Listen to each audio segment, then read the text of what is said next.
आज मैं आपको वन डार्ट वाली ब्लाउज की ड्राफ्टिंग दिखाऊंगी। एक्चुअली ब्लाउज तो पूरा मतलब रेडी है, बस डार्ट कैसे देते हैं वो दिखाऊंगी। ठीक है, तो ध्यान से। थोड़ी सी मेरी आवाज़ आज ख़राब है तो आप मैनेज कर लीजिए। देखिए यहाँ पर हमारा आर्म वगैरह निकला हुआ है। सबसे पहले मैं क्लियर कर दूँ कि जब भी आप वन डार्ट की ब्लाउज बनाते हैं, जो शोल्डर टू वेस्ट डार्ट होता है ना, उसी को वन डार्ट कहते हैं। सॉरी, वैसे में भी होता है। शोल्डर टू वेस्ट डार्ट आज मैं देना सिखाऊंगी। तो जब भी आप शोल्डर टू वेस्ट डार्ट देंगे ना, तो आर्म में डार्ट नहीं होता है, ठीक है, वो एक ही डार्ट होता है। क्योंकि अगर आर्म होल में आप डार्ट देंगे तो उसका लुक बेकार आएगा। तो फिर आर्म होल का फॉर्मूला क्या होना चाहिए, क्योंकि वैसे डीप नेक के अकॉर्डिंग अगर हम आर्म होल का फॉर्मूला निकालते हैं तो वो ज़्यादा बड़ा हो जाएगा, तो झोल आएगा। तो जो भी बैक नेक वाला जो चार्ट होगा उसका फॉर्मूला आप आर्म होल के लिए यूज़ कीजिए, क्योंकि वो छोटा होगा और जिसकी वजह से आपको ये ज़्यादा नहीं, यहाँ पे झोल नहीं आएगा। क्योंकि यहाँ पे डांट देंगे नहीं तो आर्म होल का जो फॉर्मूला होता है उसको भी चेंज करना होगा। अगर आपके पास बैक नेक वाला नहीं है तो आप ये फॉर्मूला नोट कर सकते हैं।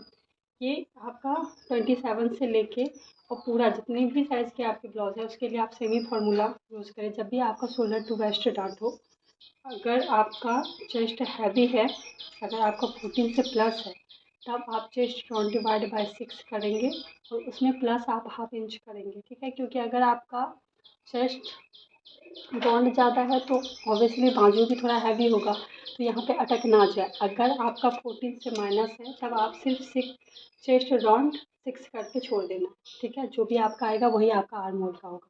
क्लियर? क्योंकि हम यहाँ पे चेस्ट आर्म होल डाउन नहीं देंगे। अगर आपको लग रहा है कि ज़्यादा बड़ा हो जाएगा, ये लूज हो जाएगा, तो आप दे देना, कोई बात नहीं। आप चाहे तो हाफ इंच का या 0.75 का जो भी डांट होगा आपको उतना ही डांट लेना है, वो भी छोटा सा। ठीक है, अभी मैं वो दिखा दूँगा। तो पहले मैं स्टार्ट करती हूँ। तो सबसे पहले हम रेडी शोल्डर का निकाल लेते। तो रेडी शोल्डर मेरा है 2.5 मतलब 2.5 का है। 2 इंच 5 पॉइंट का है, तो हम +1 करेंगे। जब भी आपका होगा रेडी शोल्डर, आपका जितना भी होता है उसमें आप +1 करते हैं, क्योंकि हाफ हाफ स्टिच के लिए जाता है। तो हमारा कितना होगा 3.5, है ना। तो मैं 3.5 पे यहाँ से एक मार्क करूँगी। उसके बाद आपका जो भी आपका चेस्ट होगा, सॉरी नेक होगा, उसका आप लेंगे। तो मेरा जो नेक है, नेक डीप है वो है 6। ठीक है, तो मैं यहाँ पे 6 लूँगी। देखिए, आपको जितना भी नेक का रेडी है ना, नेक डीप उतना ही आपको लेना है। जब आप उसको स्टिच करेंगे तो हाफ इंच आपका नीचे में चला जाएगा। ठीक है, तो वो 6.5 हो जाएगा। तो आपको लगेगा कि ज़्यादा डीप हो जाएगा, पर ऐसा नहीं है, क्योंकि हमारा हाफ इंच ऊपर में भी स्टिच में चला जाएगा शोल्डर में। तो आपका परफेक्ट जितना भी आपका नेक डीप होगा ना उतना ही आएगा। ठीक है,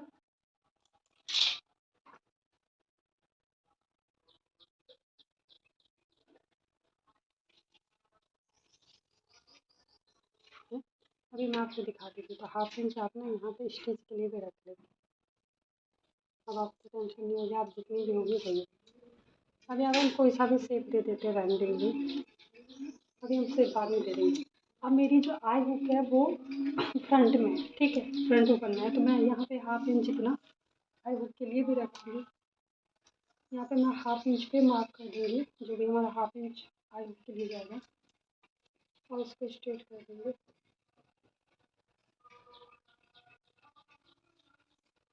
ठीक है, अब हम शोल्डर टू वेस्ट नाम करते हैं। इसके लिए पहले शोल्डर टू अपेक्स आपको लेना है। तो मेरा शोल्डर टू अपेक्स है 9.5। ठीक है, तो यहाँ पे मैं 9.5 ही लूँगी। वो इसलिए क्योंकि हाफ इंच प्लस हम कब करते हैं, जब हम शोल्डर की स्टिच के लिए रखते हैं। तो यहाँ पे मैंने स्टिच के लिए ऑलरेडी यहाँ पे छोड़ दिया, तो यहाँ से मैं मार्क कर रही हूँ। तो यहाँ पे जो भी हमारा एग्जैक्टली है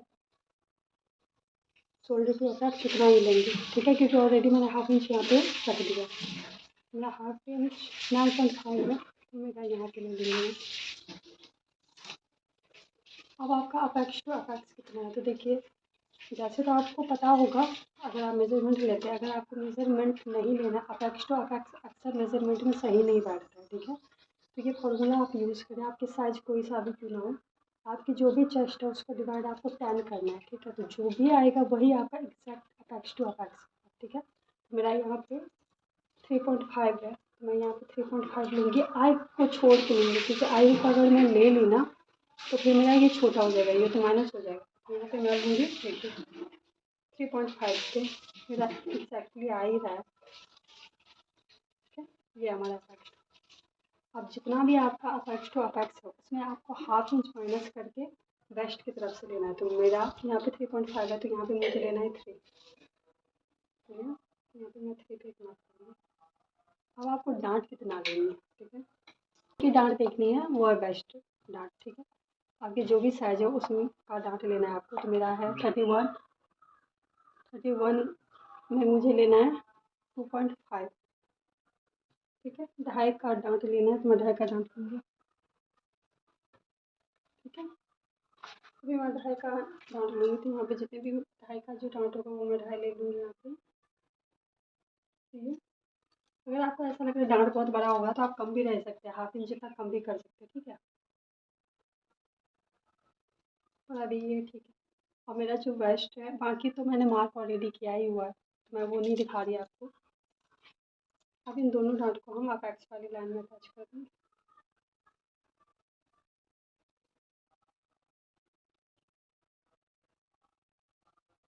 ठीक है, अभी पहले मैं इस डांट को क्लियर कर देती हूँ। हमारा जो भी सॉरी ये वाला जो होगा, जो हमारा ऑन होल्ड साइड होगा, उसका आपको सेंटर ले लेनी है। इन दोनों का भी सेंटर लेना है आपको, और इन दोनों का भी सेंटर लेना है आपको। ठीक है, अब जो ये नीचे वाला सेंटर वाला पॉइंट है वहाँ से आपको हाफ इंच जितना बाहर जाना है। ये मैं पिंक, और ये सेंटर वाले जो पॉइंट है वहाँ से आपको 25 जितना बाहर जाना है। ठीक है, यहाँ से कुछ नहीं करना। अब यहाँ से इस पॉइंट को आपको, यहाँ से आपको ऐसे इस पॉइंट पे मार्क करनी है। उसके बाद इस पॉइंट से आपको इस पॉइंट पे मार्क करनी है, और ये वाली जो पॉइंट है इससे आपको डायरेक्ट इस पे लाइन में मार्च करनी है। ठीक है, अब देखिए यहाँ पे ना आपको पॉइंट बनने नहीं देना है। ठीक है, तो बस आपको एक लाइन जितना अंदर आना है और ऐसे सेप दे देना है। ठीक है, ये डांट हमारा रेडी हो गया। अब हम शोल्डर वाली डांट लेंगे। शोल्डर डांट लेने के लिए आपको जो हमारा रेडी शोल्डर है उसका सेंटर लेना है। ठीक है, अब पहले सीधे स्ट्रेट आपको ये अपेक्स में अटैच कर देना है।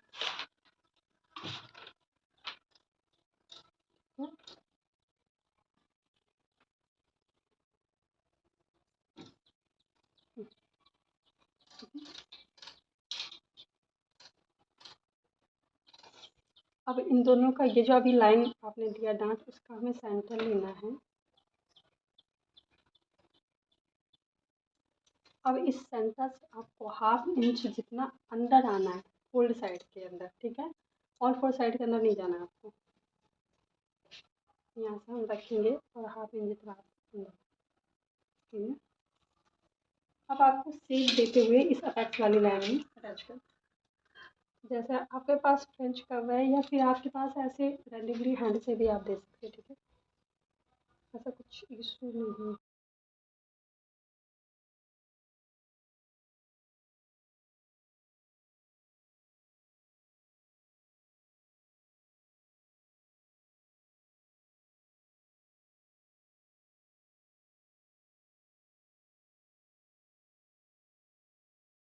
देते ये वाली लाइन है, फाइनल वाली लाइन है ना ये।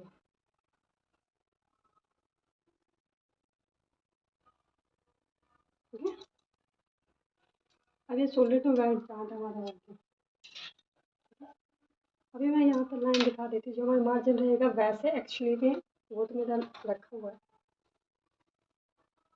अभी आपको क्लियर करके देखिए, यहाँ पे जो आपने स्टिच का मार्क किया, ठीक है, अब यहाँ पे कट होगा तो यहाँ पे इन दोनों साइड में स्टिच का हमारा ऐड होगा, हाफ इंच का दोनों तरफ भी। इसी वजह से क्या होता है कि हम कभी भी मेन फैब्रिक में ड्राफ्टिंग या कटिंग नहीं करते, क्योंकि हमें स्टिच का ऐड करना होता है हर जगह। इसीलिए हम पहले पेपर या जो आपका ऐसा कोई वेस्ट अस्तर होता है उस पर आप ड्राफ्टिंग करते हैं। ठीक है, क्योंकि कभी भी ब्लाउज हो या किसी भी चीज़ का जिसमें डार्ट वगैरह लेना हो तो उनका हम मेन फैब्रिक पे ड्राफ्टिंग नहीं कर सकते, क्योंकि स्टिच का ऐड करना होता है। अगर आपका सिंपल हो, स्टिच ऐड नहीं करना होता, तभी आप लेते हो। तो अभी आपको क्लियर होगा। अभी जब भी हम स्टिच का ऐड करेंगे तो ऑलरेडी मेरा जो मेन फैब्रिक वाला ब्लाउज़ है वो छोटा हो जाएगा, तो छोटा तो मेरा नहीं होगा, फिट आ जाएगा बिल्कुल। इसी वजह से मैं मेन फैब्रिक पे ही आपको दिखा दी और ये भी समझा दी कि हम मेन फैब्रिक पे क्यों नहीं करते थे। क्लियर। अब हम ये नेक का शेप देते हैं। नेक का शेप आपको कुछ भी लेना है, तो मेरा ये रेगुलर है तो ऐसे मैं रैंडमली दे देती हूँ, ठीक है। बस मुझे आपको समझाने के लिए था। अब आती क्लियर कि अगर आपको वेस्ट में, सॉरी, आर्म होल में भी डाल देना है तो आप कैसे देंगे, ठीक है। आर्म होल में डाल देने के लिए क्लियर है कि यहाँ पे हमारा तो कोई चेस्ट लाइन नहीं है, पर आपको समझ में आ जाएगा।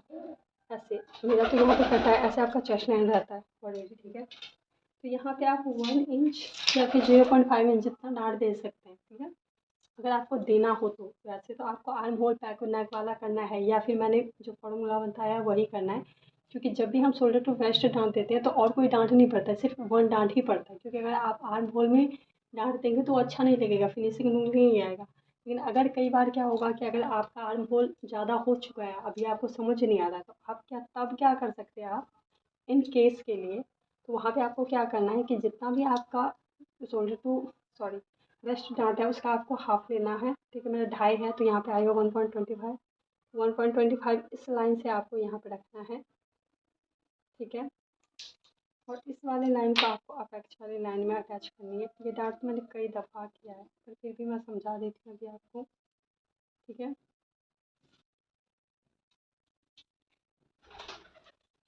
उसके बाद इन दोनों का जो हाफ आएगा, मतलब इसका जो हाफ आएगा वो आपको ऊपर रखना है। तो मेरा आएगा 75 आएगा शायद, हाँ 75 ही आएगा आपका, ठीक है। तो इन दोनों का हाफ करना है, तो वो जो आएगा उसको भी आपको आर्म होल में ऐसे, सॉरी, अपेक्स वाली लाइन में ऐसे अटैच कर देंगे, ठीक है। अब यहाँ से आपको हाफ इंच जितना जो स्टिच में जाएगा ना, यहाँ पे डॉट डॉट में लगा देती हूँ, ठीक है, वो छोड़ के अभी आपको इन दोनों में जितना भी आपने लिया था ना उतना ही आपको यहाँ से यहाँ लेना है, 1.25, ठीक है। यहाँ 1.25 आप लेंगे और यहाँ से ठीक है। लेकिन ये डांट आपको वेस्ट वाले डांट में नहीं अटैच करना है, वहाँ से आपको जितना भी ये होगा वेस्ट वाली डांट उतना आपको यहाँ पे गैप रख के करना है। तो यहाँ पे ये 2.5 है ना, आपको अपेक्स से लेके यहाँ से 2.5 इंच तक छोड़ के यहाँ पे आपको अटैच करनी है, ठीक है। ये वेस्ट वाली डांट में आपको कभी अटैच नहीं करना है, क्योंकि उसका लुक फिर समझ ही नहीं आएगा कि क्या है। आपको बस ऐसे करना है। अब जब ये पैक होगा, ये ऐसे होगा, स्टिच हो जाएगा और ऐसे, तो आपका ऑलरेडी आर्म होल छोटा हो जाएगा, कि अभी तो कट हो चुका है, उसके अकॉर्डिंग ही आपको काटना है, जैसे मैंने बताया था प्रिंसेस कट वगैरह में वैसे, ठीक है। ये इन केस के लिए मैं बता रही, बाकी तो मैंने बताया ये है कि आपका आर्म होल छोटा होना चाहिए जब भी आप शोल्डर टू वेस्ट डाउन लेते हैं। अब हम इसकी कटिंग करते हैं, ठीक है। तो सबसे पहले मैं तो नेक का कटिंग करती हूँ, उसके बाद मैं शोल्डर पे।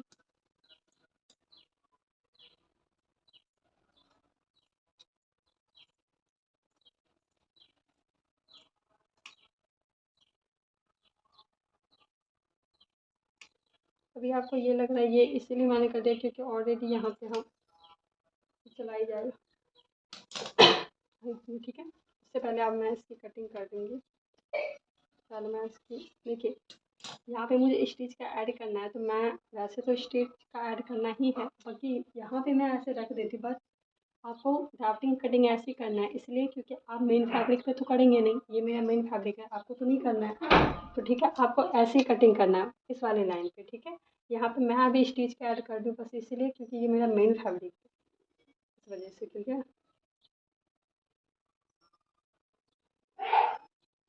इसी वजह से मैं ऐड कर रही हूँ, बाकी आपको ऐड नहीं करना,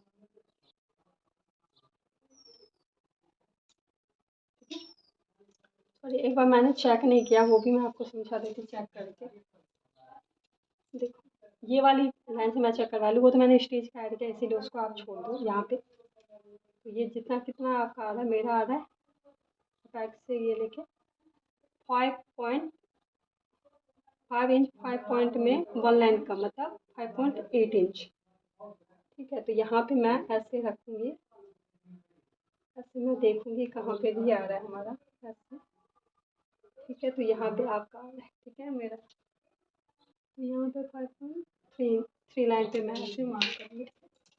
तो देखिए यहाँ पे आप चाहे तो ऐसे भी रख सकते हैं या ऐसे भी, आप ऐसे मैं स्ट्रेट कर देती हूँ इसलिए क्योंकि ये मेरा मेन फैब्रिक है, ठीक है। और यहाँ से आपका जितना भी ये गैप बचा है, ये जितना भी ये गैप बचा है मेरा आ रहा है, आप इन जितना उतना ही आपको यहाँ पे रखना है, ठीक है। और ये जितना है उसका डबल आपको यहाँ करना है। अभी एक्चुअली मैं नहीं कर रही हूँ इस वजह से क्योंकि मेरा मेन फैब्रिक है, ठीक है। ये सब आपको ड्राफ्टिंग में करना है, अभी मेरा छोटा हो जाएगा, बस मुझे आपको शोल्डर टू वेस्ट दिखाना था इसलिए मैंने दिखा दिया। जब आपको मैं ब्लाउज प्रॉपर बनाऊंगी तब मैं आपको ये सब शेयर करके बता दूँगी, ठीक है। अभी मैं रैंडमली ये कर, ठीक है। अब मैं इसकी कटिंग करती हूँ, ये तो कटिंग करना ही है वरना मैच नहीं होगा, तो इसलिए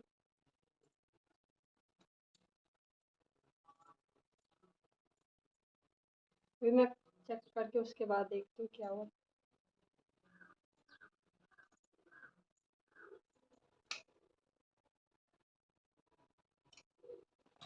अभी आपको ऐसे मैच कर लेना है। देखिए ऐसे जब मैं ऐसे स्टिच करूँगी, देख लेना कितना बेस्ट, देखिए। ओके, तो इतना ही आ ही रहा था, मैंने जिसके लिए मार्क किया था, इसलिए तो इसको मुझे कटिंग करना ही होगा। तो यहाँ से मैं इसको कटिंग कर देती हूँ, बट मैं आई हुक की तरफ से फिर भी कटिंग नहीं करूँगी अभी क्योंकि वो छोटा ना हो जाए, ठीक है।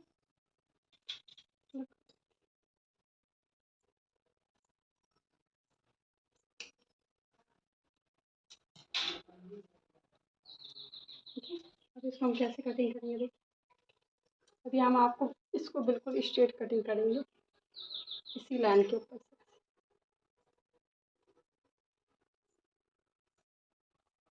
जो पिंक वाली लाइन है ना वो हमारी लाइन है।